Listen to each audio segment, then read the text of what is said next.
যে আপনাদের স্ট্র্যাটেজি গুলো কি এই ব্যাংকটিকে বাঁচিয়ে তোলার জন্য? আমাদেরকে ছেড়ে চলে যাননি গ্রাহকরা। 8 লক্ষ লোক আমাদের ব্যাংকে নতুন অ্যাকাউন্ট খুলেছেন। এই ব্যাংকে এসে দেখলাম 99% বিনিয়োগ চট্টগ্রাম এবং ঢাকায় কনসেন্ট্রেটেড। এই টাকাগুলো চলে গেছে এক ব্যক্তির কাছে। আপনাদের রিকভারি আসলে কতটুকু করতে পারছেন, যেহেতু এটি একটি গ্রুপের কাছে কনসেন্ট্রেটেড? কাজের বুয়া ছিল এসালনের, তাকেও বিনিয়োগ দিয়েছে। একজন চটপটি বিক্রি করে তাকে 300 কোটি টাকা তার নামে একটা বিনিয়োগ করেছে। এখন ওদের সবাইকে ক্লাসিফাই করা হয়েছে, ক্লাসিফাই করে চাপ দেওয়া হয়েছে, মামলা করা হয়েছে, যে সমস্ত আইনগত ব্যবস্থা নেওয়া দরকার, যার ফলে আমরা প্রায় 2,500 কোটি টাকা এ পর্যন্ত আমরা সেখান থেকে আদায় করেছি। এই মে মাসেই আমাদের উইথড্রয়াল এবং ডিপোজিট দুটা সমান সমান হয়ে একটা উদ্বৃত্তের দিকে যাবে। এই ব্যাংকের ক্যাপিটাল শর্টফল প্রায় 15,000 কোটি টাকা হয়ে গেছে। তো এইটা আসলে কিভাবে রিকভার করা সম্ভব? এটার জন্য সময় লাগবে। একটা যদি ডেডলাইন বলতে পারেন যে আমরা আসলে এই সময়ের মধ্যে মোটামুটি আপনারা কতটা ঘুরে দাঁড়াতে পারেন? এই বছরের মধ্যেই আমরা একটা স্বাভাবিক ব্যাংকিং কার্যক্রমের মধ্যে ফিরে আসব। রেমিটেন্স আনার ক্ষেত্রে ইসলামী ব্যাংকগুলোর ভূমিকা অনেক বেশি দেখতে পাই। রেমিটেন্স হচ্ছে আমার 1 নম্বর প্রায়োরিটি। ফার্স্ট সিকিউরিটি ইসলামী ব্যাংকের সকল গ্রাহককে আশ্বস্ত করতে পারি, তারা ভবিষ্যতে এই ব্যাংকের গ্রাহক হিসেবে ইনশাআল্লাহ গৌরবান্বিত বোধ করবেন।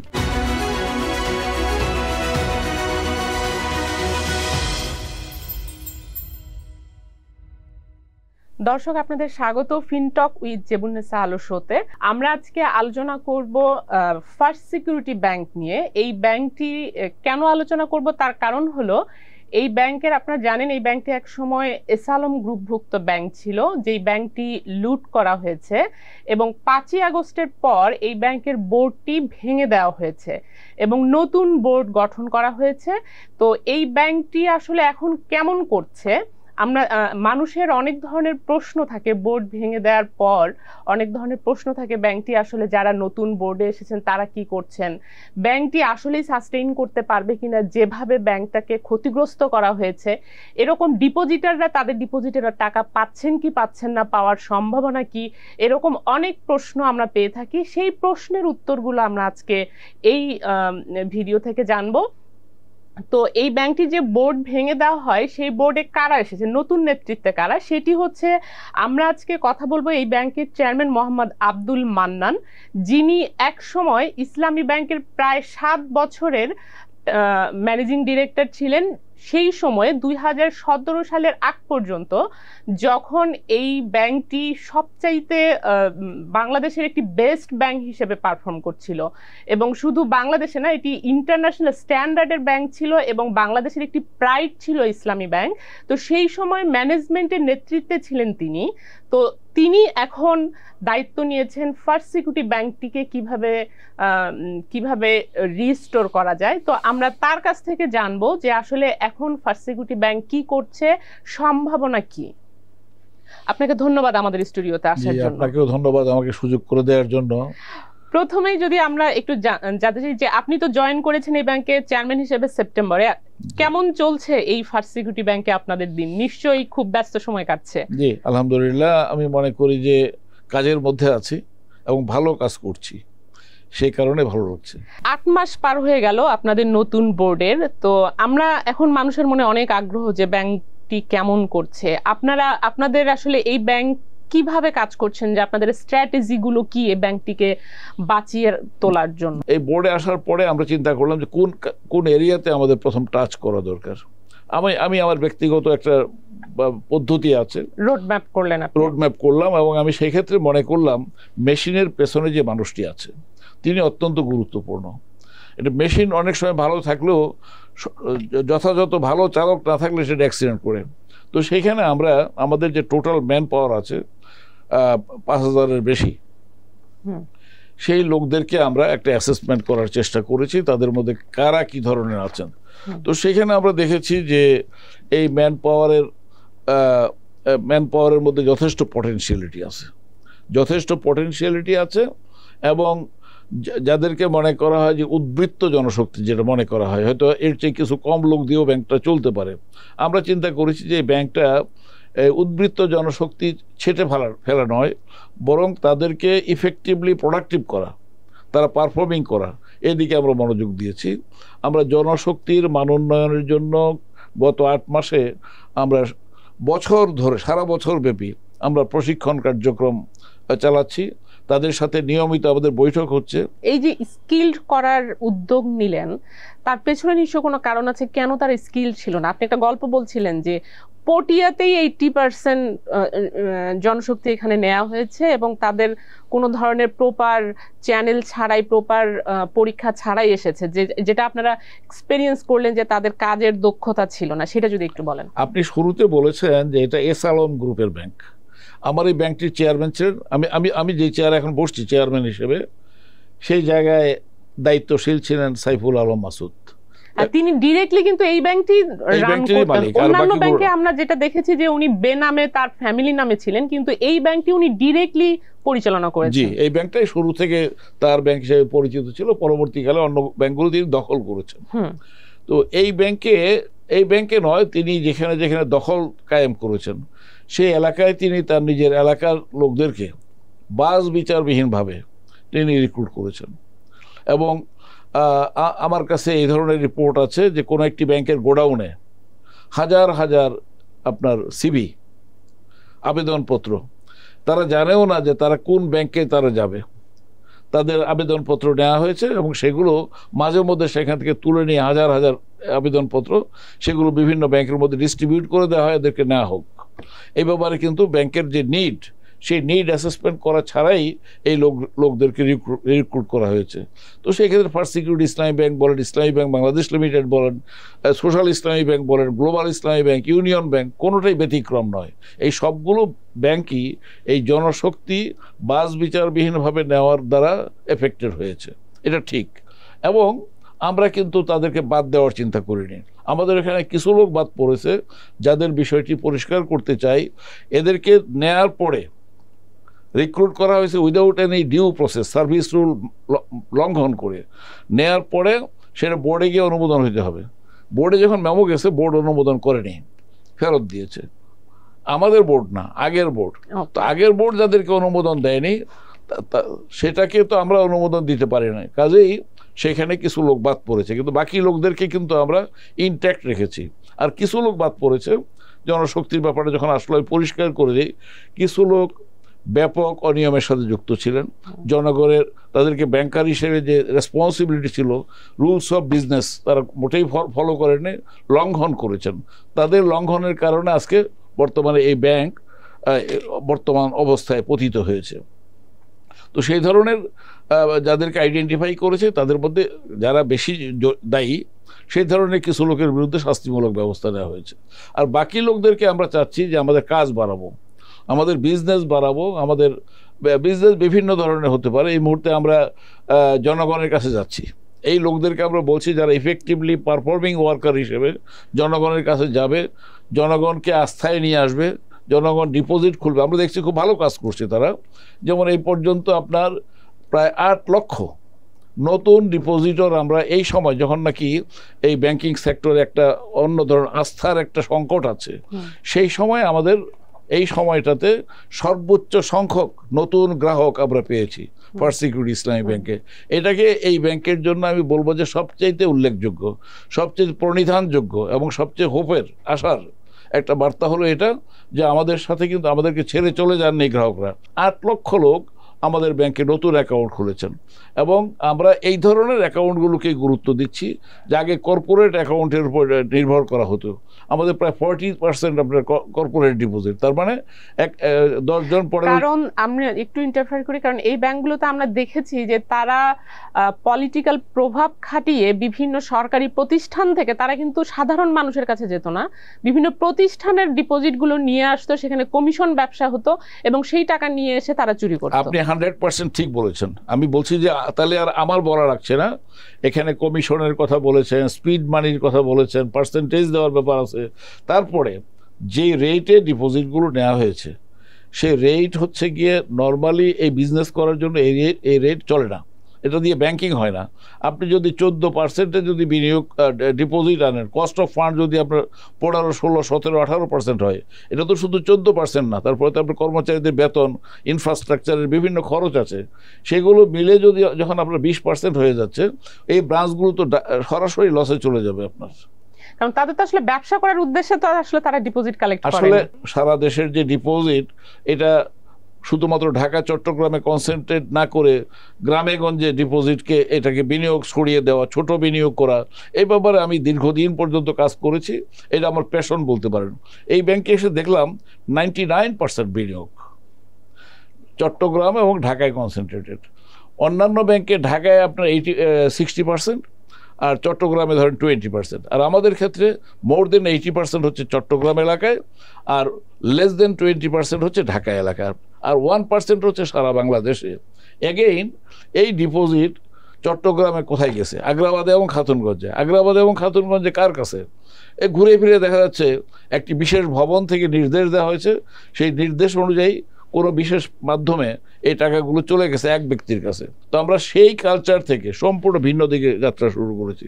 আমরা বলেছি আমরা ডিপোজিট আহরণ করব এবং যে এলাকা থেকে ডিপোজিট নেব সেই এলাকার আপনার যে ছোট ছোট বিনিয়োগ আমরা সেখানে উদ্যোক্তা উন্নয়ন করব এবং নতুন উদ্যোক্তাদের মাঝে আমরা সেই বিনিয়োগ করব।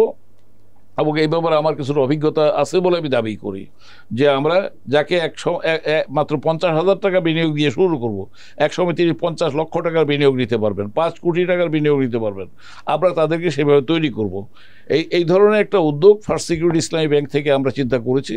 আমরা বর্তমানে যে অবস্থায় আছি, আমি এই সাথে বলতে চাই শুরুর দিকে একটু চ্যালেঞ্জ আছে, আপনি হয়তো প্রশ্ন করবেন সেদিকে, যে আমরা 2টা কাজ আমি বললাম, একটা হচ্ছে জনশক্তির মান উন্নয়ন, আরেকদিকে হেলথ অফ দি ব্যাংক, আমরা আসলে কোথায় আছি, টাকাগুলো কোথায় গেছে, কারা কিভাবে করেছে, সমস্ত জিনিস কিন্তু আমরা বের করেছি। এবং আপনার মাধ্যমে আমি জানাতে চাই তাদেরকে এই ব্যাংকটি অলরেডি ঘুরে দাঁড়িয়েছে। আমরা যখন শুরু করি তখন প্রতিদিন আমাদের যা ডিপোজিট হতো আর যা উইথড্রয়াল হতো তার মধ্যে গ্যাপ ছিল প্রায় 250 কোটি টাকা। আমি আজকে বলছি যে আজকে মাত্র 6 কোটি টাকার গ্যাপ, অর্থাৎ এই 6 কোটি টাকা এটা গতকালের তুলনায় 3 ভাগের 1 ভাগ। এবং আপনি আশা করতে পারেন এই মে মাসেই আমাদের উইথড্রয়াল এবং ডিপোজিট দুটা সমান সমান হয়ে একটা উদ্বৃত্তের দিকে যাবে। তখন আমরা যে ডিপোজিটরদের যে চাপ সেটা আমরা আরো, এটা আমাদের জন্য সহজ হয়ে যাবে। সব ডিপোজিটরের যদি একসাথে টাকা তুলতে আসেন আপনি তো দিতে পারবেন না, কোনো ব্যাংক দিতে পারবে না দুনিয়ার, তো আমরাও পারবো না। সেই জন্য আমরা কিন্তু এই চাপ মোকাবেলা করে আমাদের গ্রাহকগণ যথেষ্ট ধৈর্য ধরেছেন। তিনি হয়তো 5 লাখ টাকা তুলতে চান, তাকে হয়তো বোঝানো হয়েছে যে আপনি 50,000 টাকা বা 20,000 টাকা দিয়ে চলেন, তিনি বুঝেছেন। কেউ তুলে নিতে এসছেন, তাকে বোঝানোর পরে কিন্তু তিনি রেখে চলে গেছেন। এটা প্রতিদিন ঘটছে। আমরা যে সমস্ত গ্রাহকদেরকে আগে টাকা যা চাইতেন তার চেয়ে কম দিয়েছি, আমরা তাদের সেটা মিট করব। এরপরে হচ্ছে কি আমাদের কিছু কর্পোরেট ডিপোজিটর যারা আছেন তারা আমাদের সাথে আছেন, তারা কেউ চলে যাননি, আমরা তাদের টাকাও দেব এবং সেই সাথে যাদের কাছে কিছু ধার করেছিলাম বাংলাদেশ ব্যাংক থেকে এবং অন্যান্য জায়গা থেকে সেগুলো আমরা শোধ করব। শোধ করে জনগণকে সাথে নিয়ে আমরা একটা নতুন পর্যায়ে, আমরা ব্যাংকিংয়ের একটা নতুন পর্যায়ে, এবং এটাকে আমরা ইসলামী শরিয়া মোতাবেক পরিচালিত একটি মডেল ব্যাংক হিসেবে ফার্স্ট সিকিউরিটি ইসলামী ব্যাংকে দাঁড় করাবো। এবং এটার মাধ্যমে আমরা গ্রামীণ দারিদ্র দূর করার জন্য একটা মেজর স্টেপ আমাদের পক্ষ থেকে থাকবে। স্যার, আপনি যেটা বলছিলেন যে এই যে পদক্ষেপগুলো নেবেন, এটাতে একটা যদিও বলা যায় না আসলে কত সময় লাগবে, কিন্তু তারপরে আপনাদের নিশ্চয়ই একটা ডেডলাইন আছে যে আমরা এই সময়ের মধ্যে অ্যাটলিস্ট আমরা এই জায়গায় যেতে চাই। এই ব্যাংকগুলোতে যেটা ঘটেছে এটা তো ভয়ানক রকমের ডাকাতি ছাড়া কিছু বলা যায় না। এটা ডাকাতি, দস্যুতা, এবং এটা এমন একটা দস্যুতা যেটা দুনিয়ার ইতিহাসে কোনো ব্যাংকিং সেক্টরে, কোনো ব্যাংকিং ইন্ডাস্ট্রিতে এই ধরনের ঘটে নাই। সমস্ত ডিপোজিটরের টাকা, এটা যদি আমরা যদি ব্যাংকাররা যদি মন্দ বিনিয়োগ করতাম আপনি দায়ী করতে পারতেন। এটি যদি ইসলামী পদ্ধতি ভালো না, পদ্ধতিগত কারণে এটা করছে, আপনি আমাকে দায়ী করতে পারতেন যে আপনার রং পদ্ধতি নিয়ে আসছেন, এই কারণে ঘটেনি। আপনি একটু আগে বলেছেন যে ইসলামী ব্যাংক খুব ভালো করেছে। ইসলামী ব্যাংক ভালো করেছে কখন? যখন ইসলামী ব্যাংক ইসলামী শরিয়ার নীতি পদ্ধতি এবং গাইডলাইন, সুশাসনের সমস্ত নীতি অনুসরণ করেছে, তখন ইসলামী bank was the best bank. এখন এই সময়ে দুর্বৃত্তায়ন হয়েছে, এটা ব্যাংকিংয়ের কোনো নিয়ম কানুন মানা হয়নি, এবং এগুলো রেগুলেট যারা করবেন তারাও এই ক্ষেত্রে তারা সঠিক ভূমিকা পালন করেনি। যেমন আপনি একটা বললেন স্যার যে এই ব্যাংকের প্রায় 60-65 হাজার কোটি টাকা যে ইনভেস্টমেন্ট, তার 40,000 কোটি টাকাই বলছেন যে শুধু এস আলমের কাছে গিয়েছে নামে বেনামে, এবং সেগুলো আপনারা রিকভারির দিকে কি ফেস করছেন এই মুহূর্তে? আমরা দেখেন মানে ইয়ের ব্যাপার হলো যে সমস্ত গ্রাহক, এস আলম ছাড়াও যে সমস্ত বিনিয়োগ আছে সেখানে যে সমস্ত গ্রাহককে ক্লাসিফাই করা যেত না আগে, কারণ এগুলো কিন্তু আন্ডারস্ট্যান্ডিংয়ের মাধ্যমে বিনিয়োগ করেছে। আমি আপনাকে বিনিয়োগ দিলাম, আপনি আবার আরেকটা ব্যাংকের চেয়ারম্যান, আমাকে আপনি 3,000 কোটি টাকা দিলেন, আমি আপনাকে 3,000 কোটি টাকা দিলাম। কয়দিন পরে আপনি আমার প্রফিট মাফ করে দিলেন, আর আমি আপনার প্রফিট মাফ করে দিলাম। এই ধরনের একটা মানে আন্ডারস্ট্যান্ডিংয়ের ভিতর দিয়ে মানে জাতীয় সম্পদ লুট করার জন্য কিছু সংখ্যক একটা মাফিয়া চক্র এখানে কাজ করেছে। সেই অবস্থাটা ভেঙে গেছে। গত 8 মাস যাবৎ আপনি এটা ধরে নিতে পারেন যে ব্যাংকিং ইন্ডাস্ট্রি এখন সুশাসনের দিকে হাঁটছে। হ্যাঁ, দুঃশাসনের যে জমানা সেটা শেষ হয়েছে, সুশাসনের দিকে হাঁটছে। জনগণের আশাবাদী হওয়া উচিত যে তাদের আগামী দিনের ব্যাংকিং তারা যাদের সাথে করবেন তারা দুর্বৃত্তায়ন করবেন না, এবং দুর্বৃত্তায়ন করার কোনো সুযোগ থাকবে না ব্যাংকিং ইন্ডাস্ট্রিতে। যার 1 টাকা নিয়েও ব্যাংকে আসার সামর্থ্য নাই, তাকেও আপনি ব্যাংকিং পাবলিক হিসাবে বিবেচনা করতে হবে। এটা হল ইসলামী ব্যাংকিংয়ের একটা দাবি। আর তেলা মাথায় তেল দেওয়া, হ্যাঁ, অল্প কিছু সংখ্যক লোকের সাথে আপনি ট্রানজ্যাকশন করবেন, করে আপনি শেয়ার হোল্ডারদের ডিভিডেন্ড বাড়াবেন, এটা হচ্ছে প্রচলিত অর্থ ব্যবস্থার ধর্ম। ফার্স্ট সিকিউরিটি ইসলামী ব্যাংকের সকল গ্রাহককে আশ্বস্ত করতে পারি যে তাদের জন্য তারা ভবিষ্যতে এই ব্যাংকের গ্রাহক হিসাবে ইনশাআল্লাহ গৌরবান্বিত বোধ করবেন যে আমরা একটা ভালো ব্যাংকের সাথে ব্যাংকিং করছি। তারা প্রশংসা করেন যে আমাদের কাস্টমার সার্ভিস ভালো। আমি বলছি কাস্টমার সার্ভিস শুধু ভালো হলে চলবে না, আমাদের সেবার যে কন্টেন্টস, আমাদের যে উদ্দেশ্য, সেই উদ্দেশ্যটা অতীতে ছিল এক ব্যক্তির করার জন্য, এক ব্যক্তির সেবা করার জন্য, বা আবার কর্পোরেট সার্ভেন্ট ছিলাম আগে। কিন্তু এখন ফার্স্ট সিকিউরিটি ইসলামী ব্যাংকে যারা কাজ করে দে আর নো লঙ্গার কর্পোরেট সার্ভেন্টস। তারা হচ্ছে জনগণের খাদেম, এবং জনকল্যাণ বৃদ্ধি করার জন্য আমরা খুব শীঘ্রই আশা করি বাংলাদেশ ব্যাংক আমাদেরকে সুযোগ করে দেবে যে আমরা ব্যাপকভাবে ওই বিনিয়োগ কার্যক্রম আমরা শুরু করতে পারবো ইনশাআল্লাহ। স্যার, ওই যে লোন রিকভারির পার্টটায় যদি আপনি কি কোনো স্ট্যাটিস্টিক্স দিতে পারেন কিনা যে আপনাদের রিকভারি আসলে কতটুকু করতে পারছেন, যেহেতু এটি একটি গ্রুপের কাছে কনসেন্ট্রেটেড? এটা একটা চ্যালেঞ্জ ছিল রিকভারির ব্যাপারে, যে ওই এবং একটি গ্রুপ এবং তারা নামে এখানে আসে নাই। এরা বলে যে আমি একজন ড্রাইভার মানুষ, আমার ঘরের দেখেন চালা দিয়ে পানি পড়ে, কিংবা কাজের বুয়া ছিল এসালমের, তাকেও বিনিয়োগ দিয়েছে। একজন চটপটি বিক্রি করে তাকে 300 কোটি টাকা তার নামে একটা বিনিয়োগ করেছে। এই ধরনের যেটা বিশ্বের আপনার গিয়ে কোনো ল্যাবরেটরিতে, অর্থাৎ হার্ভার্ড বা স্ট্যানফোর্ড কিংবা অক্সফোর্ড বা কেমব্রিজ বিশ্ববিদ্যালয়ে যেখানে বিজনেস নিয়ে স্টাডি করা হয়, গবেষণা করা হয়, কেস স্টাডি হয়, সেখানে কোনো ল্যাবে আপনি এই ধরনের বিনিয়োগের তথ্য পাবেন না। এই ধরনের একটা ইউনিক অবস্থা বাংলাদেশে, এবং বিশেষ করে এই এসালমের ব্যাংক সোশ্যাল ফার্স্ট সিকিউরিটি ইসলামী ব্যাংক হয়েছিল। এগুলোকে আমরা আইডেন্টিফাই করেছি এবং তাদের কাছে যাচ্ছি, এবং তারা এখন পাগল পাড়া। তারা বলতে তারা এখন বুঝতে পারছেন যিনি একসময় তাদের কাছে দানবীর হাতেমতাই হিসেবে পরিচিত হয়েছিলেন, এখন তারা বুঝতেছেন যে তাদের সর্বনাশটা ওই দানবীর এখন দানবীয় রূপ নিয়ে তাদের সামনে, দানবীয় চেহারাটা তাদের কাছে পরিষ্কার হয়ে গেছে। এবং তারা বুঝতে পারছেন সামাজিক চাপ তৈরি করছি আমরা। অন্য যে সমস্ত গ্রাহকদের কাছে আগে ফার্স্ট সিকিউরিটি ইসলামী ব্যাংক থেকে কোনো তাগাদা দেওয়া হতো না, এখন ওদের সবাইকে ক্লাসিফাই করা হয়েছে, ক্লাসিফাই করে চাপ দেওয়া হয়েছে, মামলা করা হয়েছে, যে সমস্ত আইনগত ব্যবস্থা নেওয়া দরকার, যার ফলে আমরা প্রায় 2,500 কোটি টাকা এ পর্যন্ত আমরা কোনোদিন কল্পনা করা যায়নি এ ধরনের 2,500 কোটি টাকা আমরা সেখান থেকে আদায় করেছি। আর বাকি যেগুলো আছে সেগুলো প্রক্রিয়াধীন আছে। আমরা এসালমের বিভিন্ন অ্যাসেট যেগুলো আছে সেগুলোর ব্যাপারে আমরা পদক্ষেপ নেব। কারণ হচ্ছে জনগণের সম্পদ জনগণের কাছে ফিরিয়ে দেওয়ার জন্য যা কিছু করা দরকার তার সব কিছুই করা হবে, এটুকু আমি আসলে বলতে পারি। স্যার, এই যে আপনি একটা জিনিস বললেন তাদের সম্পদ যেগুলো আছে সেগুলো আপনারা সিজ করবেন, আমরা তো দেখি যে ইসলামী ব্যাংক তারপর অন্যান্য বিভিন্ন ব্যাংক তাদের বিভিন্ন অ্যাসেট অকশনে তুলেছে, কিন্তু এগুলো কেউ কিনতে আসছে না। সেটাও এক ধরনের পলিটিক্স হতে পারে, আমরা এখনো জানি না। তো সেই ক্ষেত্রে কিন্তু তারা এইগুলা লিকুইড করে যে তারা নিয়ে আসবে সেটার কোনো অপশন পাচ্ছে না। এই চ্যালেঞ্জটা কিভাবে দেখছেন? এটা বেশি দিন এটা থাকবে না। এই সংকট যেটা দেখছেন এটা এইভাবে যাবে না। একটা ধারণা সৃষ্টি করা হয়েছে যে এসালম তো খুব পাওয়ারফুল ছিলেন, তিনি যা বলতেন সেভাবে মন্ত্রী পরিষদ গঠিত হইত। তিনি দেশের রাষ্ট্র ক্ষমতাকে তিনি নিয়ন্ত্রণ করতেন, কে কোন জায়গায় বসবেন গুরুত্বপূর্ণ পদে সেগুলো তিনি যেভাবে বলতেন সেভাবে কিন্তু অনেক রেগুলেটরি অফিসে এবং আপনার গিয়ে রাষ্ট্রযন্ত্রের মধ্যে কে এমপি হবে কে মন্ত্রী হবে, এই অবস্থাটা এটা রেশ রয়ে গেছে এখনো কিছু লোকের মাথার মধ্যে। তারা মনে করছেন যে এসালাম যদি আবার ফিরে আসে, এসালাম বাংলাদেশের নাগরিকই না, এখন তার ফ্যামিলির কেউ নাগরিক না। এরপরে হচ্ছে এসালামের সম্পত্তি, এসালাম এত পাওয়ারফুল আগেও ছিল না, আগে তো দৌরাত্ম্য ছিল ভিন্ন কারণে, কিন্তু এখন তার পক্ষে কোনো কিছু করা সম্ভব না। এই সমস্ত সম্পত্তি জনগণের টাকা দিয়ে, জনগণের টাকা লুট করে যে সম্পত্তি করা হয়েছে, এই সম্পত্তি জনগণের কাছে ফিরিয়ে আনতে আমরা সক্ষম হব। তার শেয়ারগুলো রয়েছে, আমার ব্যাংকে তার শেয়ার আছে, ইসলামী ব্যাংকে তার শেয়ার আছে, এগুলো তো অটোমেটিক্যালি আমাদের কাছে চলে আসবে। বিক্রির কোনো পদক্ষেপ নিচ্ছেন কিনা? এটার জন্য বাংলাদেশ ব্যাংকে, বাংলাদেশে এখন যে আইনের কিছু ছিল, ঘাটতি ছিল, আশা করি যে খুব শীঘ্রই এই আইনের গ্যাপটা পূরণ হয়ে যাবে, এটা আমি মনে করি। আইনের গ্যাপটা পূরণ হয়ে গেলে মানে সেন্ট্রাল ব্যাংক আরো বেশি পদক্ষেপ নিতে পারবে। স্যার, যেমন এই ব্যাংকের ক্যাপিটাল শর্টফল প্রায় 15,000 কোটি টাকা হয়ে গেছে, তো এইটা আসলে কিভাবে রিকভার করা সম্ভব? এটার জন্য সময় লাগবে, আমি পরিষ্কার বলছি, আমি সবখানে বলছি যে এটা আমাদের হাতের কামাই না। একটা যদি ডেডলাইন বলতে পারেন যে আমরা আসলে এই সময়ের মধ্যে মোটামুটি আপনারা কতটা ঘুরে দাঁড়াতে পারেন, লিকুইডিটি সাপোর্ট আর প্রয়োজন হবে না, আপনি ফেরত দিতে পারবেন, আপনি বলছিলেন। আমরা ইনশাআল্লাহ আমরা যেটুকু সাপোর্ট নিয়েছি বাংলাদেশ ব্যাংক থেকে, আমি লিকুইডিটি সাপোর্ট নিয়েছেন প্রায় 2,000 কোটি টাকা, আরো বেশি।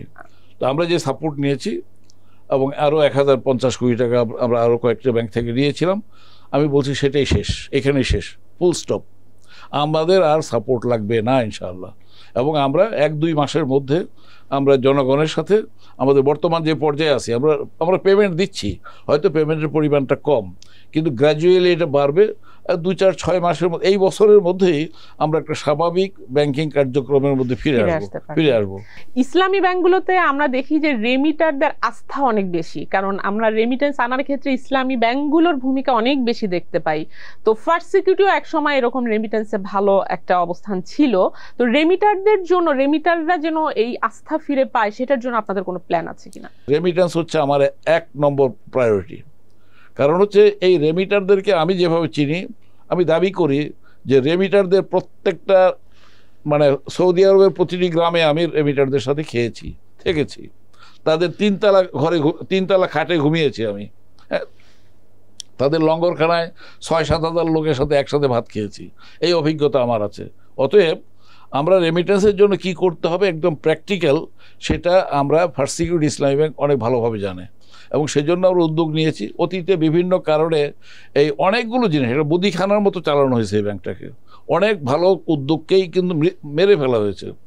হ্যাঁ, তো আমরা সেই ক্ষেত্রে আমি কথা দিতেছি, এখন তো একটা অবস্থা, এই মানে মূল ভিত্তি যেটা ব্যাংকের, ফার্স্ট সিকিউরিটি ইসলামী ব্যাংকের মূল ভিত্তিটাকে ঠিক করে নিয়ে তারপরে রেমিটেন্সের ব্যাপারে অলরেডি আমরা কিছু উদ্যোগ নিয়েছি। নতুন এজেন্সির সাথে সম্পর্ক স্থাপন করা হয়েছে। মধ্যপ্রাচ্যে, বিশেষ করে সৌদি আরবে একটি বড় কোম্পানি আমাদের এই অবস্থা, ভঙ্গুর অবস্থা জেনেও শুধুমাত্র ব্যক্তিগত যে সম্পর্ক, সেই সম্পর্কের ভিত্তিতে তারা এগিয়ে এসছেন যে ফার্স্ট সিকিউরিটি এক সময় এটা অনেক ভালো ভূমিকা পালন করবে। কাজেই ওই কোম্পানির সাথে আমাদের চুক্তি হয়েছে। ইংল্যান্ডে, আমেরিকায়, সব জায়গাতেই কিন্তু আমরা বিভিন্ন উদ্যোগ নিয়েছি, এবং আশা করি 2026 সালে আপনারা ফার্স্ট সিকিউরিটি ইসলামী ব্যাংকে রেমিটেন্সের সম্পূর্ণ ভিন্ন চিত্র দেখতে পারবেন। একটা লিডিং রোলে ইনশাল্লাহ আপনারা ফার্স্ট সিকিউরিটি ইসলামী ব্যাংকে দেখতে পারবেন। এই সাথে আমি একটা পয়েন্ট আমি যোগ করে রাখি, যে আমরা এখানে দায়িত্ব নেওয়ার পরে দেখেন ডিপোজিটের ক্ষেত্রে, কর্পোরেট ডিপোজিটের কথা বলছিলাম, আমরা এখানে নতুন কতগুলো, যেই সমস্ত অ্যাকাউন্ট নামে আছে কিন্তু কাজে ছিল না, সেই ধরনের অ্যাকাউন্টগুলোকে আমরা সচল করেছি। লাইক মোহর অ্যাকাউন্ট হচ্ছে মহিলাদের যে দেনমোহর, যেটা স্বীকার করা হয় বিয়ের সময়, কাবিন নামাতে লেখা হয় 10 লক্ষ টাকা দেওয়া হবে, এই টাকাটা পরে আর দেয় না, বাসর রাতে কানে কানে বলে যে একটু মাফ করে দাও। এই যে নারীকে ঠকানো হয়, আমরা তাদের জন্য এ পর্যন্ত আমরা কয়েক হাজার মোহর অ্যাকাউন্ট খুলেছি, এবং এটা কন্টিনিউ করবো। এটা হচ্ছে নতুন প্রোডাক্ট। এটা আগে প্রোডাক্টটা ছিল ইসলামী ব্যাংকে, আমি চালু করেছিলাম, তার দেখা থেকে ফার্স্ট সিকিউরিটি ইসলামী ব্যাংকে চালু করেছিল, কিন্তু এটাকে মার্কেটিং করেনি। তারপরে আমরা ওখানে ক্যাশ ওয়াকফ অ্যাকাউন্ট চালু করেছিলাম, এবং কোটি টাকা আমরা সেখানে ক্যাশ ওয়াকফের মাধ্যমে আমরা সংগ্রহ করেছিলাম। একটা পারপেচুয়াল ডিপোজিট, আপনি 1 কোটি টাকা দিলেন বা 10 লাখ টাকা দিলেন, এটার প্রফিটটা আপনি যেখানে বললেন সেই ধরনের জনকল্যাণের কোনো জায়গার মধ্যে আমরা পৌঁছে দিলাম। তো আমাদের এই ব্যাংকে আমি দেখলাম যে অল্প কয়েকটা এই ক্যাশ ওয়াকফ অ্যাকাউন্ট ছিল। আমি দায়িত্ব নেওয়ার পর গত 8 মাসে মোর দেন 10,000, 10,000-এর বেশি ক্যাশ ওয়াকফ অ্যাকাউন্ট খোলা হয়েছে। তো এগুলো হচ্ছে ফার্স্ট সিকিউরিটি ইসলামী ব্যাংকে আমরা ছোট করে অনেক বড় জায়গায় আমরা অ্যাড্রেস করছি।